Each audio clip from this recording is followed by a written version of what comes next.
Hi, I'm Quinn, and I'm autistic, and this is Autistic. If you're asking yourself why someone who's autistic themselves is telling you how to win autistic arguments, the answer is very simple. I don't like arguing with people. I love a good natter, a discussion, a chat, a spirited debate even, but I don't like arguments. So I'm not up to anything, and I'm not stabbing anyone in the back either. I'm actually trying to make life easier for everyone, because the last time I checked, almost every non-autistic person who has a beef with autistic people complains that we're argumentative. But amongst the thousands of autistic people I've spoken to in 40 years of learning about autism, almost every one of them has told me how much they hate getting into arguments, just like me. So, if both sides complain about the same thing, too many unpleasant disagreements, surely finding a quick or at least effective way of resolving them would be a win-win. So, if you're the kind of person who gets frustrated over autistic people being too argumentative, or you just want the arguments to stop so that you can get a bit of peace, grab yourself a hot comforting cup of something tasty and park your bum somewhere comfortable, whilst I tell you about how to win an autistic argument.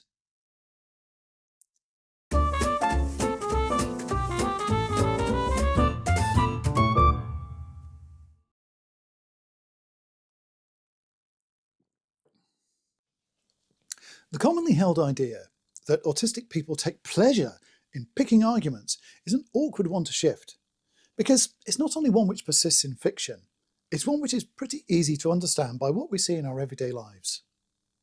In fact, it's one I hear all the time from people who are just learning that they might be autistic themselves, especially when it comes to language or the history of autism.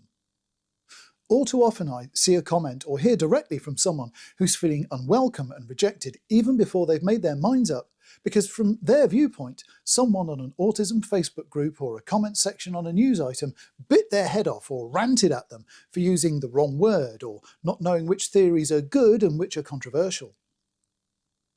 Doing this job puts me in a kind of an awkward piggy in the middle position, because I genuinely do see both sides. And I've been in that exact same position with autistic people on the other side of it myself, countless times.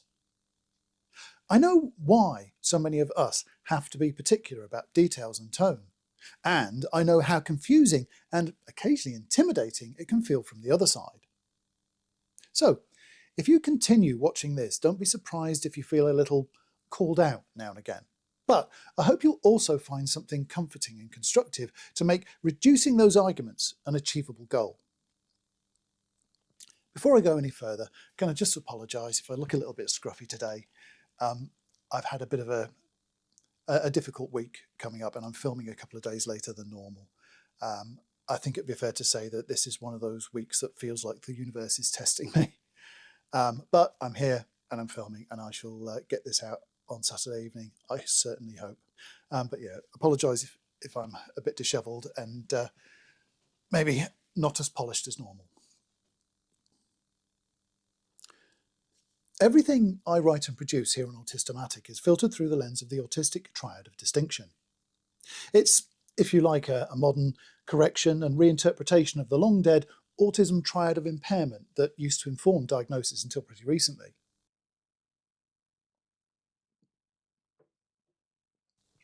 Seen from an autistic perspective, the keys to understanding why we find life too difficult lie in understanding the incompatibilities between modern life and our nervous systems. The world as it exists now is too noisy, bright, fast, and overall just too stressful for many autistic people to cope on a day-to-day basis, let alone thrive. But years of research and discussion have made it clear that a significant portion of those problems could be resolved with simple changes to our environments and better communication, adjustments which accommodate a slightly wider range of people than they do now. Installing proper ramps or wider doorways opens up public spaces to wheelchair users at minor cost and minimal inconvenience to anyone. A tiny gesture that has a big impact. Recognising small adjustments that hurt no one but benefit autistic folks can make an enormous difference to everyone's peace of mind and comfort. Autistic traits are just human traits after all, just distributed differently. The Triad of distinction recognises that these distinctions that make us autistic lie in 3 areas: sensory processing, emotional processing, and our sense of veracity. And I'll give you tips on all 3 of those before we're done. If anything I suggest sounds difficult at first, or you're convinced it won't work in your situation, remember this is a general guide, and all autists have led unique lives. We're born autistic, so at that point our neurodivergent similarities should be at their peak, but from birth onwards our lives are completely different. So whilst we may all have started with a similar canvas, we've all painted our own individual pictures since. So not everything will work for everyone, but I'll trust you to work out which suits your situation best. The key to winning an autistic argument is in recognising the differences and limitations of each other's processing, for want of a better way of putting it. Compensate for those 3 processing differences of sensory information, emotional feedback, and the need for consistency we call our sense of veracity, and work with them instead of against them, and you could come out on top every time. In fact, the first one is incredibly easy to take on board, but by appearances, not an easy one for a lot of people to act on. It's a simple but highly effective sensory workaround that surprises everyone who puts it into effect.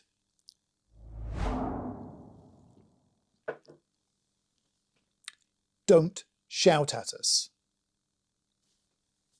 I'll come back to this again in a moment, but just from a sensory perspective, raising your voice is likely to make it harder for an autist to hear your argument, not easier.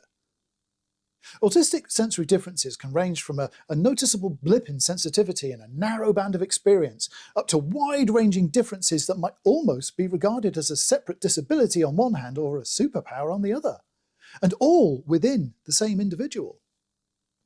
Auditory sensitivities are incredibly common amongst us, and someone raising their voice can instantly flash some of us into fight or flight mode, at which point we can't properly engage with you anymore and the debate is effectively over.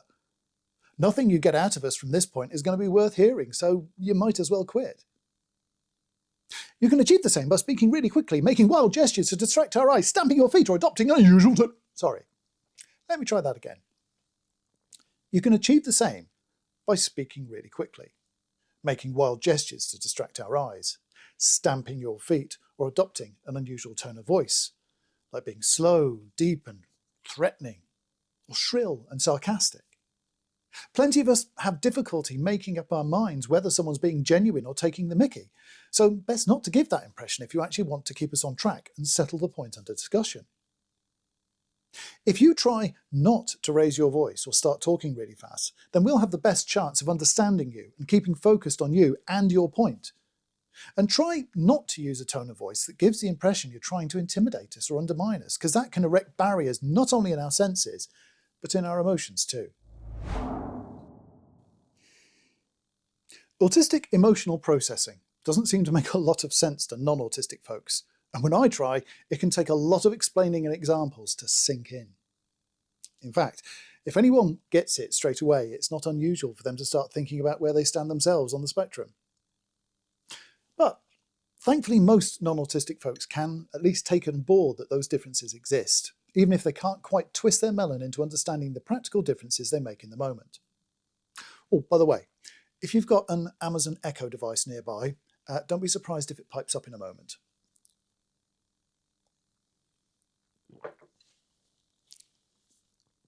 There is at least a 50-50 chance.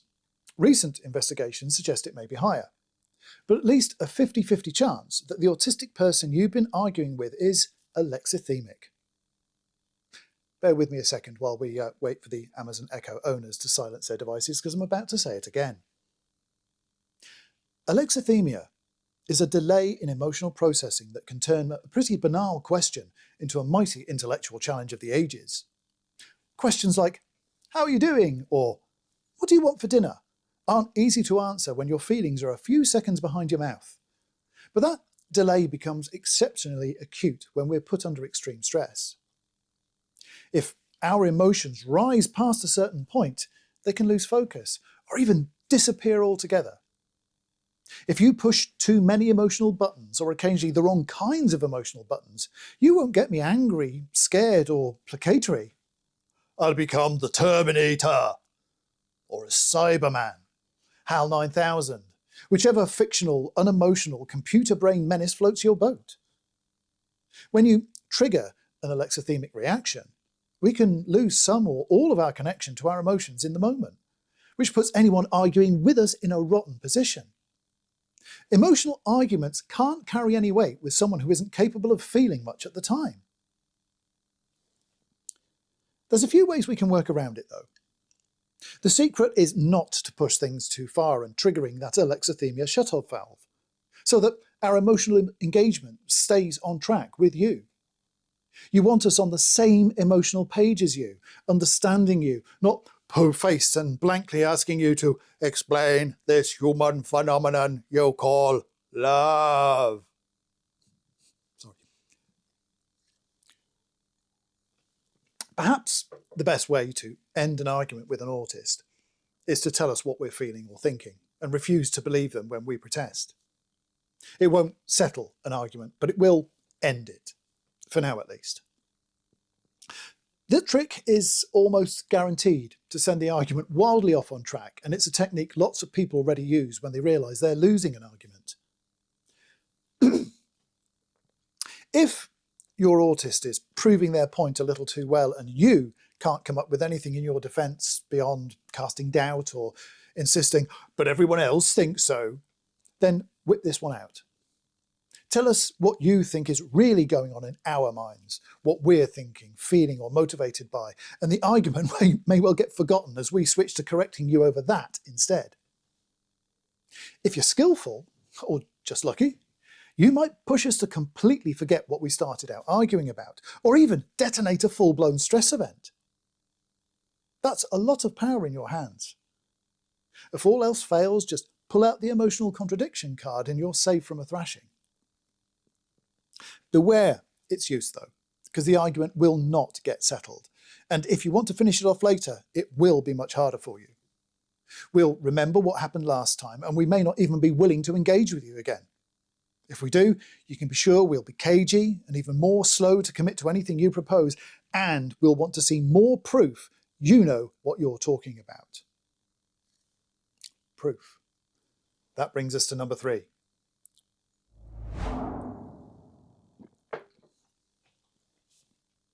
The autistic sense of veracity is one of the most talked about yet least understood keys to the autism court. But if you don't know what it is, then you might as well forget about winning any autistic arguments. Let's get one thing straight about veracity though. We call it an autistic sense of veracity because in autistic folks it's always heightened, but everyone has a sense of veracity. We all have a need for familiar things, friendly faces, reliable procedures and continuity. We not only like but need things that we can trust and rely on in life, and we all have conditions we live by when judging whether or not something is reliable. Because of that, most autistic people seem to put a very high level of importance on truth, supported by weight of evidence. On the surface level, this is why we often appear to be starting arguments when it's actually the last thing we want to do. We're just being sticklers for consistency and accuracy, and we assume other folks want to be correct too. So we offer corrections not to undermine, but to assist. All too often it comes across the wrong way, and before you know it, we're caught in the middle of a gale force 10 Barney. But our need for continuity can be modulated by our level of trust in people, in objects, situations, everything in our lives. And for autistic people, both needs are higher than the average person, raised on both sides. We have a greater, sometimes much greater need for continuity, reliability and replicability than most non-autistic folks. But we also usually have a higher threshold of trust too. But knowing this can help you win autistic arguments.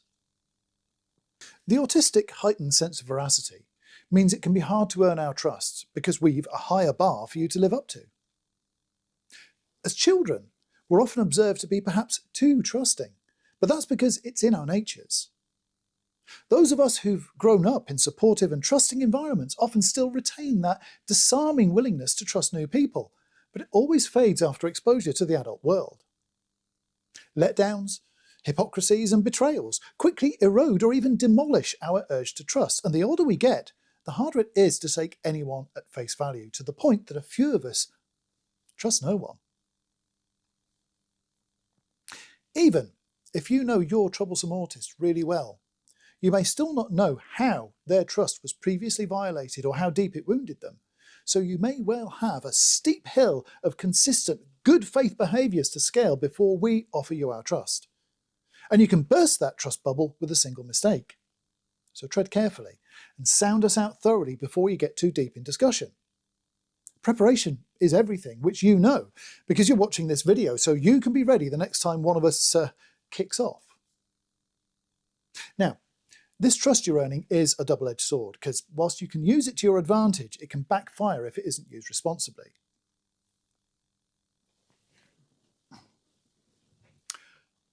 I talk a lot about autistic people and truth or facts on here, but I also stress that truth is subjective, ours and everyone else's. The truth is a personal interpretation of facts, not the facts themselves.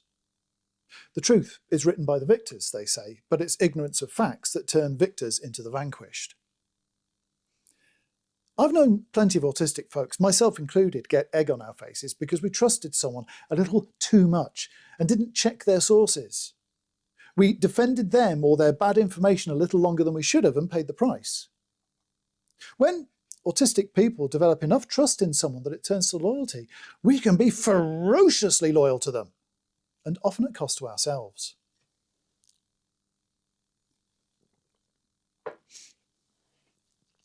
I mentioned, I think it was last week, that research previously has confirmed that autistic people are not only more altruistic than our non-autistic peers, we're way more likely to tell the truth than non-autistic folks even when we're threatened or we know the truth will hurt us. I made a video about it a few years ago that I'll link above. These findings were sold in their conclusions as deficits, but I see them as virtues. It proves that we value truth over safety, popularity, profit, even dignity sometimes. If you can convince us that you can be fully trusted, enough that we completely believe in your honesty and good faith, then we'll go to the wall for you, because we believe you'd do the same for us. When we trust you enough to know you'd never lead us astray, we'll defend you and everything you told us to the bitter end. It means that we can be your staunchest allies and your most faithful friend. I mentioned, I think it was last week, that previous research has confirmed that autistic people are not only more altruistic than our non-autistic peers, we're way more likely to tell the truth than non-autistic folks, even when we're threatened or we know the truth will hurt us. I made a video about it a few years ago that I'll link above. Those findings were sold in their conclusions as deficits, but I see them as virtues. They prove that we value truth over safety, popularity, profit, even dignity sometimes. If you can convince us that you can be fully trusted, enough that we completely believe in your honesty and good faith, then we'll go to the wall for you, because we believe you'd do the same for us. When we trust you enough to know that you'd never lead us astray, we'll defend you and everything you told us to the bitter end. It means that we can be your staunchest allies and your most faithful friends. Until someone shows us facts that prove you wrong. Truth can be twisted, moulded and shaped by trust and loyalty, but any truths built on bad information or based on generalizations and assumption unravel in an instant when the facts don't support them. If the trust you built relies on a perceived truth that has potential to be disproved by inconvenient facts that someone else could reveal, you're on a sticky wicket with us. In fact, you've lost the argument already. Because as soon as the autist concerned learns they've been lied to, that trust you earn not only evaporates, so does any respect we had for you. You don't want to be there. Not if you have any reason to keep us on side. If you've told us secrets or shown us your vulnerabilities, don't bank on us keeping them to ourselves. Now you've shown us your true colours. But often, we simply don't want the hassle of exacting revenge or can't see the point of it. Two wrongs don't make a right and all that. So we'll erase you instead. You'll become lower than a mere nobody in our eyes. You can't be trusted, so you might as well not exist. So unless you really don't care what we think of you and you're confident we can't hurt you back, don't lead us to believe things you can't prove. Let's summarise our strategies for winning autistic arguments. 1. The sensory ones. Try not to raise your voice, talk too fast, or use a tone of voice that could be misinterpreted. Emotion is fine. Anger, frustration, confusion, all the things we're probably feeling in the moment too. But try to keep things on an even, respectful keel.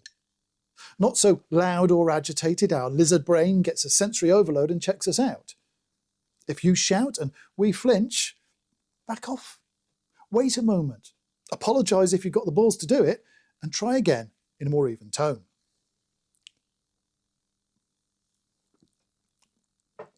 Number 2, the emotional. The higher the emotions rise, the higher the chance our feelings will go over the emotional plimsoll line and sink without a trace. If you can't engage our emotions, you've lost most of your leverage, and that means that you've only got facts left in your arsenal. So do try to keep that emotional tone at a level that we can stay engaging with you. And number 3 is veracity. Try to make sure nothing that you tell us or want us to believe can be disproved if we repeat it to anyone else, because we will if we're challenged. When someone else asks us where we got our information from, we'll tell them we got it from you. So it must be true, because you'd never lie to us. When that goes down, you'll not only lose autistic trust, but other folks will now see you as anything from being a fool yourself to downright evil, depending on what you fooled us into believing. Or, summed up in a neat little phrase, most autists don't aim to win arguments because we need to settle them. Winning an argument is easy if you don't care about resolving anything, but that's not how autistic people work. Yes, if you speak in measured tones and keep the emotional volume below that overstimulus threshold that shuts us down and keep it up for at least a few months, maybe years even, then you might eventually earn our trust enough that we'll believe you even when you mislead us, and you'll have worked hard for it too. But all that work is for nothing as soon as anything you've said gets disproved by evidence. The truth is a personal construct, but if it's not based on facts, your truth proves to be just fantasy or wishful thinking. So if you want to win every autistic argument, preparation is everything.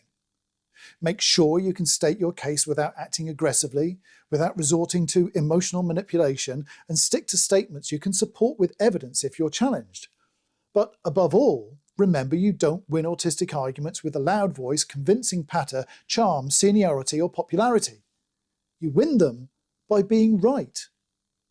In fact, if you can prove you're right from the get-go, how are those arguments going to start in the first place? Does that make sense? Yeah? Okay. So, what do you want to chat about? Hello again. Now, I'm not going to disappear to do my bit for patrons this week because I'm doing it after I finish instead.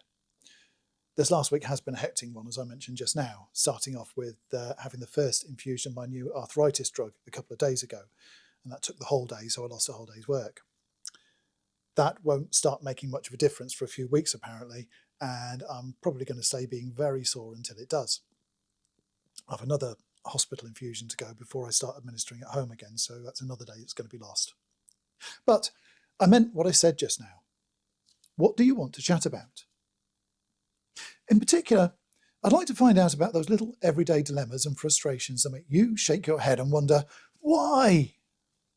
Interactions that go sour, phrases that make no sense, or actions that defy logical explanation.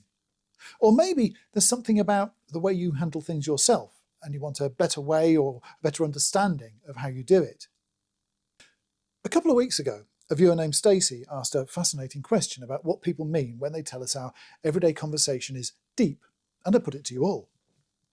There was some amazing insight in the replies, which I hope to be summing up and adding to next week. But do you have any quandaries like Stacey's you'd like to see discussed on screen, or want some crowdsourced community input on? Let me me know in the comments, as always, and the channel email address is in the description. I can't promise to reply to everyone, but I'm still managing to read everything you send me. I'll pick the most interesting or most relevant to the wider community and discuss them in future Tea Time videos. I'll end with a quick reminder that this work is my living, so please don't forget to do the likey, subscribey thing, hype if you can, and follow the links to Patreon, Ko-fi or YouTube Thanks if I've helped you enough and you can afford to help me back with a few quid to keep the lights on. Now, if you're a patron, I'll see you in a moment, but for everyone else, I'll see you next week and down in the comments. I'm Quinn and I'm autistic. Thank you for watching.